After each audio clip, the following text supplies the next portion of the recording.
Election അടുത്ത് വരാറായിരിക്കുമ്പോൾ അടുത്തിരിക്കുന്ന സമയത്ത് മുഖ്യമന്ത്രി പിണറായി വിജയന് അത്ര സുഖകരമല്ലാത്ത വാർത്തകൾ കൂടി വരുന്നുണ്ട്. ഇത്രയും ദിവസം അല്ലെങ്കിൽ ഇത്രയും നാളെ എന്ന് പറഞ്ഞാൽ മകളുടെ കാര്യം മാത്രമായിരുന്നു. അപ്പോൾ ഈ മകളുടെ കാര്യം പറയുമ്പോൾ അദ്ദേഹം പറയും ഈ കൈകൾ ശുദ്ധമാണ്, മടിയിൽ കനമില്ല എന്നൊക്കെ പറയും. മകളുടെ കാര്യം ഒരു നടപടിയായിപ്പോ എങ്ങും എത്താതെ അത് സുപ്രീം കോടതിനെ കുഴൽനാടന് കേസ് കൊടുക്കാൻ പോലും പറ്റാത്ത രീതിയിൽ അവസാനിപ്പിച്ചിരിക്കുകയാണ്. അതെ. അപ്പോൾ ഇതിലൊക്കെ രാഷ്ട്രീയ ഇടപെടലുകൾ ഉണ്ടാവും, രണ്ട് തരത്തിലും രാഷ്ട്രീയ ഇടപെടലുകൾ നടക്കാം. പക്ഷെ ഇപ്പൊ വരുന്നത് അങ്ങ് ദുബായിൽ കിടക്കുന്ന മകനെതിരെയുള്ള ഒരു കാര്യമാണ്. അപ്പം മകനെതിരെ ED സമൻസ് അയച്ചിരുന്നു എന്നുള്ള വാർത്ത നമ്മൾ കേട്ടു കഴിഞ്ഞു. ഇപ്പൊ പറയുന്നത് മകന്റെ പഠിപ്പിന് വേണ്ടിയിട്ട് ഫണ്ട് ഒക്കെ അയച്ചത് ലാവ്ലിൻ കമ്പനിയാണ് എന്നുള്ള വാർത്തയാണ്. അത് അത്ര സ്മൂത്തായിട്ട് കാര്യങ്ങൾ പോകുന്നില്ല. ഈ മുഖ്യമന്ത്രിയുടെ മകൻ മുഖ്യമന്ത്രി തന്നെയും ഈ കുടുംബത്തിന് നേരെ തന്നെ വലിയ ആരോപണങ്ങളാണ്. മാഷ് പറഞ്ഞ പോലെ അതെങ്ങും എത്താണ്ട് പോവുകയും ചെയ്യുന്നുണ്ട്. ഒന്നില്ലെങ്കിൽ ഇതിന് വേണ്ടിയിട്ട് പ്രതിപക്ഷം എന്ന് പറയുന്ന ഒരു പക്ഷമുണ്ട്. ആ പക്ഷത്തിൻ്റെ സത്യത്തിൽ പ്രതിപക്ഷ സ്ഥാനത്ത് CPM-ഉം കോൺഗ്രസിന് നേരെയാണ് ഈ ഒരു ആരോപണം ഉണ്ടായിരുന്നതെങ്കിൽ എന്ന് ഞാൻ ഇടയ്ക്ക് ആലോചിക്കുന്നുണ്ട്. കാരണം CPM ഇവിടെ കത്തിച്ചേനെ എന്ന് ഉള്ളതാണ് അവസ്ഥ. ആ ഒരു അവസ്ഥയിലുള്ള എല്ലാ കാര്യങ്ങളും ഉണ്ട്. പക്ഷേ ഈ ആരോപണവും ഗുരുതരമാണ്. ലാവ്ലിൻ കേസുമായി ബന്ധപ്പെട്ട് പിണറായി വിജയൻ എന്ന് പറയുന്ന നേതാവിൻ്റെ പല ചെയ്തികളും ഒക്കെ സംശയാസ്പദമായ സാഹചര്യത്തിലാണ് കേസ് അങ്ങ് കോടതിയിലാണ്, സുപ്രീം കോടതിയിലാണ്. അതും എങ്ങും ആകുന്നില്ല. അതേ കമ്പനി മകൻ്റെ പഠിത്തത്തിന് വേണ്ടിയിട്ട് ചെലവഴിക്കുക എന്ന് പറയുന്നത് ഗുരുതരമായിട്ടുള്ള ഒരു ആരോപണമല്ലേ? ആരോപണങ്ങളെല്ലാം ഗുരുതരമാണ്. ഇപ്പോഴത്തെ മാത്രമല്ല, നേരത്തെ ലാവ്ലിൻ കേസിലെ ആരോപണം ഗുരുതരമായിരുന്നു. അദ്ദേഹത്തിൻ്റെ മകൾ വീണ വിജയനെതിരെ, അല്ലെങ്കിൽ വീണ തൈക്കണ്ടി എന്ന് പറയുന്ന ആ കഥാപാത്രത്തിനെതിരെ ഉയർന്നതും ഗുരുതരമായിട്ടുള്ള ആരോപണമാണ്. ഇപ്പോൾ അദ്ദേഹത്തിൻ്റെ മകൻ വിവേക് കിരണിനെതിരെയും ആരോപണങ്ങൾ ഉയരുന്നു എന്നുള്ളതാണ്. പക്ഷേ ഏറ്റവും രസകരമായ കാര്യം ഈ ആരോപണങ്ങളൊന്നും തെളിയിക്കപ്പെട്ടിട്ടില്ല എന്നുള്ളതാണ്. ആരോപണങ്ങളായിട്ട് ആഘോഷിച്ചുകൊണ്ടിരിക്കുന്നു. മാത്രമല്ല CPM പറയുന്ന പോലെ തിരഞ്ഞെടുപ്പ് വരുന്ന സമയത്താണ് അത് ഉയർത്തിക്കൊണ്ടുവരുന്നത്. അപ്പോൾ അതിൻ്റെ ഒരു ലക്ഷ്യം എന്ന് പറയുന്നത് ഇതിൻ്റെ പിന്നിൽ ഉള്ള സത്യത്തെ പുറത്തു കൊണ്ടുവരലല്ല, അല്ലെങ്കിൽ പിണറായി വിജയൻ അഴിമതി നടത്തിയുണ്ടോ എന്ന് പരിശോധിക്കലല്ല. പകരം തെരഞ്ഞെടുപ്പിൽ CPM-നെതിരെ അടിക്കാനായിട്ടുള്ള വടി എന്ന നിലക്ക് മാത്രമാണ് ഇത് പരിഗണിക്കപ്പെടുന്നതും ഉപയോഗിക്കപ്പെടുന്നതും എന്നുള്ളതാണ് ഈ പ്രശ്നത്തിലെ ഒരു ഗുരുതരമായിട്ടുള്ള കുഴപ്പമായിട്ട് എനിക്ക് തോന്നിയിട്ടുള്ളത്. അപ്പോൾ ലാവ്ലിൻ കേസ് അത്ര കാലം ആയിട്ട് തുടരുകയും അത് അവസാനം ആ കേസിൻ്റെ വിചാരണകളൊക്കെ നടക്കുന്ന സമയത്ത് പിണറായി വിജയൻ വിടുതൽ അപേക്ഷ കോടതിയുടെ മുന്നിൽ സമർപ്പിച്ച് കോടതി അദ്ദേഹത്തെ വെറുതെ വിടുകയും ചെയ്തു. അത് കഴിഞ്ഞതിന് ശേഷമാണ് പിന്നീട് CBI ആ കാര്യത്തിൽ പുനഃപരിശോധനാ ഹർജി എന്ന നിലയ്ക്ക് സുപ്രീം കോടതിയിൽ ഹർജി നൽകി. പക്ഷെ അത് എങ്ങും എത്തിയിട്ടില്ല. 32 പ്രാവശ്യമായിട്ട് അത് മാറ്റിവെച്ചുകൊണ്ടിരിക്കുകയാണ് ചെയ്യുന്നത്.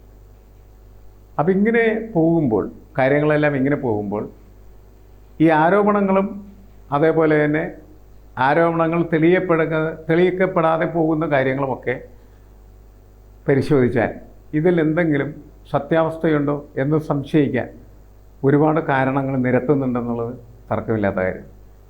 ഈ ED സമൻസ് അയച്ച കാര്യം പരിശോധിച്ചാൽ 2 വർഷം മുമ്പാണ് അത് അയച്ചതെന്ന് പറയുന്നത്. അതിൻ്റെ വാർത്തകളെല്ലാം നമ്മളുടെ മാധ്യമങ്ങളിൽ പരന്നപ്പോൾ നമ്മൾ ആദ്യം കേട്ടത് എന്തായിരുന്നു? ലൈഫ് മിഷനുമായിട്ട് ബന്ധപ്പെട്ട കോഴയുമായി അതുമായി വന്ന ഒരു കേസ് എന്ന നിലക്കായിരുന്നു. ലൈഫ് മിഷൻ കേസ് മാത്രമല്ല, അദ്ദേഹത്തിൻ്റെ മകന് നിരവധി കമ്പനികളിൽ ഷെയർ ഉണ്ടെന്നും ആ ഷെയർ എത്രയാണെന്നൊക്കെ ED ചോദിക്കുന്ന തരത്തിലുള്ള ക്വസ്റ്റ്യനെയറാണ് നേരത്തെ ചർച്ചയ്ക്കൊക്കെ വിധേയമായത്. പക്ഷേ ഇപ്പോൾ പുതിയ വാർത്ത വരുമ്പോൾ അതെല്ലാം പോകും. അതെല്ലാം പോയിട്ട് എന്തിനാണ് അദ്ദേഹത്തിനെ സമൻസ് അയച്ചതെന്ന് ചോദിച്ച സമയത്ത് പറയുന്നത്, അദ്ദേഹം ലണ്ടനിൽ പഠിക്കാൻ പോയ സമയത്ത് ലാവ്ലിൻ കമ്പനി പിണറായി വിജയൻ്റെ മകന് സഹായം നൽകിയിരുന്നു എന്നാണ്. വലിയ തുക എന്നാണ് പറയുന്നത്. എത്രയാണെന്ന് പറയുന്നില്ല, പറയുന്നില്ല. അത് ഇങ്ങനെയാണ് മാഷെ.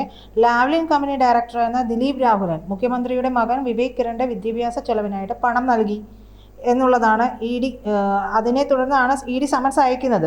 ലാവ്ലിനിൽ നിന്ന് വിദ്യാഭ്യാസത്തിനായി പണം ഈടാക്കി എന്നതാണ് ഈ സമൻസിൽ പ്രധാനമായും പറയുന്നത്. 2023 ഫെബ്രുവരി 14 രാവിലെ 10:30 EDയുടെ കൊച്ചി ഓഫീസിൽ വിവേക് കിരൺ ഹാജരാകണമെന്നതായിരുന്നു ആവശ്യം.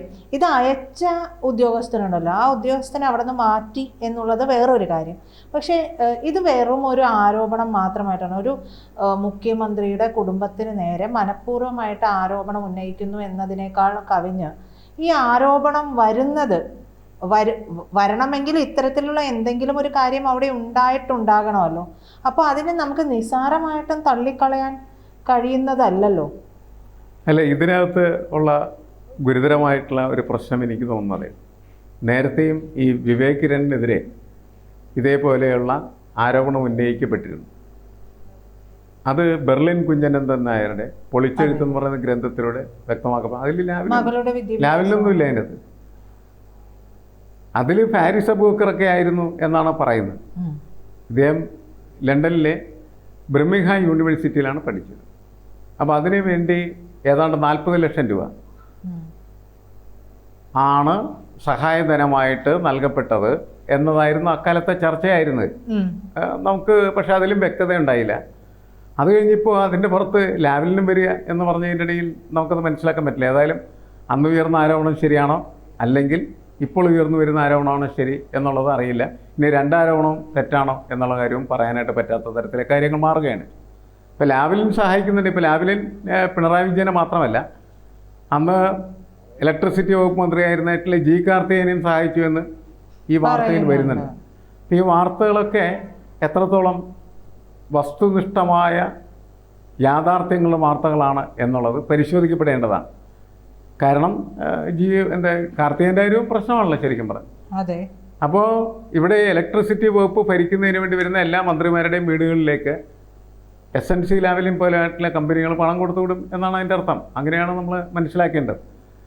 അപ്പോൾ എല്ലാ ആളുകളും ഭരണകൂട സംവിധാനത്തിൻ്റെ ഭാഗമായി നിൽക്കുന്ന സമയത്ത് ഇതേപോലുള്ള കമ്പനികളിൽ നിന്ന് പണം പറ്റുന്നു എന്ന് പറയുന്ന ഒരു വാർത്ത യഥാർത്ഥം നിലവിലുണ്ട്. ഇത് സത്യമാണോ അതോ വെറും കെട്ടിച്ചമച്ച കഥയാണോ എന്നുള്ളത് ഒരിക്കലും തെളിയിക്കപ്പെടാതെ പോകുന്നു എന്നുള്ളതാണ് പ്രശ്നം. തെളിയിക്കപ്പെടാതെ പോകാൻ രാഷ്ട്രീയ സ്വാധീനം ഉപയോഗിക്കുന്നുണ്ട് എന്ന് പറഞ്ഞാൽ തെറ്റാകുമോ? മറ്റൊരു കാര്യം, ഈ സ്വപ്ന സുരേഷ് എന്ന് പറയുന്ന മറ്റൊരു കഥാപാത്രമുണ്ട്. ഒരു സമയത്ത് സ്വപ്ന സുരേഷ് ആയിരുന്നു വാർത്തകളെ പോലും നിയന്ത്രിച്ചു കൊണ്ടിരുന്നതെന്ന് എനിക്ക് തോന്നിയിട്ടുണ്ട്. അപ്പോൾ സ്വപ്ന സുരേഷ് ഈ സമൻസ് അയച്ച കാര്യം പറഞ്ഞപ്പോൾ പറയുന്നത്, ഈ UAE കോൺസുലർ ജനറലുമായിട്ടുള്ള കൂടിക്കാഴ്ചയിൽ മുഖ്യമന്ത്രി പറഞ്ഞു തൻ്റെ മകന് UAEയിൽ ഒരു നക്ഷത്ര ഹോട്ടൽ വാങ്ങാനായിട്ട് സഹായിക്കണമെന്ന് അഭ്യർത്ഥിച്ചു എന്നുള്ളതാണ് പറയുന്നത്. നമുക്കറിയാം, എല്ലാ രാഷ്ട്രീയ നേതാക്കളും എന്ന് പറയുമ്പോൾ രാഷ്ട്രീയത്തിലിരിക്കുമ്പോൾ അതിൻ്റേതായ ചില സ്വാധീനങ്ങളൊക്കെ ചെലുത്താനുള്ള ശ്രമം നടത്തും, ചെലുത്താറുമുണ്ട്. അതൊക്കെ സ്വാഭാവികമാണ്. പാടില്ല എന്ന് പറഞ്ഞാൽ ഇതൊക്കെ നടപ്പ് വശം എന്ന് പറയുന്നത് ഇങ്ങനെയാണ് എന്നറിയാം. എങ്കിലും ഒരു പരിധി കവിഞ്ഞിട്ടുള്ള മക്കൾ സ്നേഹം അല്ലെങ്കിൽ കുടുംബ സ്വത്ത് ഉണ്ടാക്കുക എന്നുള്ള ഒരു കോർപ്പറേറ്റ് സ്വഭാവം മുഖ്യമന്ത്രി പിണറായി വിജയന് വന്നിട്ടില്ല. അല്ല, പിണറായി വിജയൻ പലതരത്തിലുള്ള ആരോപണങ്ങൾക്ക് വിധേയമാകുന്നുണ്ടെന്നുള്ളത് ശരിയാണ്. പിന്നെ സ്വപ്ന സുരേഷ് അതെന്തൊരു കഥാപാത്രമാണ്. അവളിങ്ങനെ ദിവസവും ഓരോ കാര്യങ്ങളിന് പറയുന്നു എന്നല്ലാണ്ട് എന്ത് തെളിവാണ് അവളെ ഇക്കാര്യത്തിൽ അവൾക്കുള്ളത്? അപ്പോൾ സ്വപ്ന സുരേഷ് നേരത്തെ ഈ കേസിൽ തന്നെ സമൻസിൻ്റെ കാര്യത്തിൽ തന്നെ ബന്ധപ്പെട്ടപ്പോൾ പറഞ്ഞിരുന്നത് ലൈഫ് മിഷൻ കേസുമായിട്ട് ബന്ധപ്പെട്ടതാണ് എന്ന് പോലും സ്വപ്ന സുരേഷിൻ്റെ വാർത്തകൾ വന്നിട്ടുണ്ട്. നമുക്കറിയില്ല സ്വപ്ന സുരേഷ് പറയുന്നുണ്ടോ ഇല്ല എന്നുള്ളത്. ഇപ്പോൾ കമ്പനി വാങ്ങിക്കാനായിട്ട് ഇയാൾ ആഗ്രഹം പ്രകടിപ്പിച്ചു എന്ന് പറഞ്ഞു എന്നവർ പറയുകയാണ് ചെയ്യുന്നത്. അങ്ങനെ ഒരു വാചകത്തിൻ്റെ പേരിൽ എന്തെങ്കിലും തരത്തിൽ ഇവർക്കെതിരെ നടപടികളെടുക്കാനായിട്ട് കഴിയും എന്ന് ഞാൻ കരുതുന്നില്ല. ഒന്നില്ലെങ്കിൽ ഇവരൊക്കെ ഇത്തരം ആളുകൾ സ്വപ്ന സുരേഷിനെ ആഘോഷിച്ചു നടക്കുന്നതിൽ ഒരു കഥയില്ല. അവരൊക്കെ എന്തെങ്കിലും പറയുന്നുണ്ടെങ്കിൽ അത് വാർത്തയാക്കണമെങ്കിൽ അതിനാവശ്യമായിട്ടുള്ള തെളിവ് അവരോട് ചോദിച്ചു വാങ്ങിച്ചിട്ട് വാർത്തയാക്കാൻ പാടുള്ളൂ. മാധ്യമപ്രവർത്തനത്തിൻ്റെ ഒരു തയ്യാറായിട്ടാണ് എനിക്കത് തോന്നുന്നത്. കാരണം വെറുതെ ഒരു പെണ്ണ് വന്നിരുന്ന് ഇങ്ങനെ കുളിച്ച് പറയുമ്പോൾ അതൊക്കെ വാർത്തയായിട്ട് കൊടുക്കുന്നത് മാധ്യമപ്രവർത്തനത്തിന് നല്ല കാര്യമല്ല. ഒരു സമൂഹത്തിന് മുമ്പാകെ അത് ഒരു ഭരണകൂടത്തിനെതിരെ ഒരു സ്ത്രീ വന്നിരുന്ന് പറയുമ്പോൾ അവരിൽ ഒന്നുമില്ലാതെ അവർ അങ്ങനെ ഒരു എന്തെങ്കിലും ഉണ്ടെങ്കിൽ അവർ തെളിവ് കൊടുക്കണ്ടേ? അവർ തെളിവ് ഇതുവരെയും കൊടുത്തിട്ടില്ല. അവരുടെ തെളിവെന്ന് പറഞ്ഞാൽ അവരുടെ നാവ് മാത്രമാണ്. അവരിങ്ങനെ വർത്താനം പറയാം. അവരാണെന്ന് പറഞ്ഞാൽ കള്ള ഫ്രോഡ് സാധനം അല്ലേ? അവരുടെ പരിപാടികളൊക്കെ നമ്മൾ ഒരുപാട് കണ്ടതാണ്. അപ്പോൾ അത്തരം ആളുകളെ വെച്ചുകൊണ്ട് നമുക്ക് വാർത്താ സ്ഥിരീകരണം എന്ന് പറയുന്നത് സാധ്യമല്ല. അതിന് തെളിവൊന്നുമില്ല. പിണറായി വിജയനെതിരെ സ്വാഭാവികമായിട്ടും എന്ത് ആരോപണം ഉന്നയിച്ചാലും അതൊക്കെ വിശ്വസിക്കാൻ വളരെയധികം ആളുകൾ കേരളത്തിലുണ്ടെന്നുള്ള കാര്യത്തിൽ ഒരു തർക്കമില്ല.